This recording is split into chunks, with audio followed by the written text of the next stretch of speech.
ঢ্যাঁড়স আলু চিংড়ি মাছ দিয়ে তরকারি করব।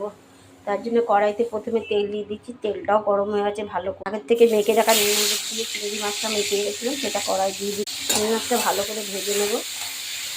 চিংড়ি মাছটা ভালো করে ভাজা মাছগুলো তুলে নিয়ে যাবে। এই তেলে ঢ্যাঁড়সগুলো ভালো করে ভেজে নেব, একটু নুন দিয়ে ভাজবো। ঢ্যাঁড়সগুলো ভালো করে ভাজা হয়ে গেছে, এবার এটা আমি তুলে নেব। কড়াই আবারও তেল দিয়েছি, কড়াটা ধুয়ে তেল গরম হয়েছে, দিয়ে দিলাম 5 ফোড়ন, কেটে রাখা পেঁয়াজ। পেঁয়াজটা একটু ভাজা ভাজা হয়ে গেছে, কেটে রাখা আলুগুলো দিয়ে দেবো। আলুগুলো দিয়ে ভালো করে ভেজে, আলুটা বেশ ভালো করে ভাজা হয়ে গেছে, দিয়ে দেবো লবণ, হলুদ, ধনে গুঁড়ো, জিরা গুঁড়ো, লঙ্কা গুঁড়ো, একটু থেতো করা রসুন। গ্যাস কমিয়ে মশলাগুলো ভালো করে আলুর সঙ্গে ভেজে নেব।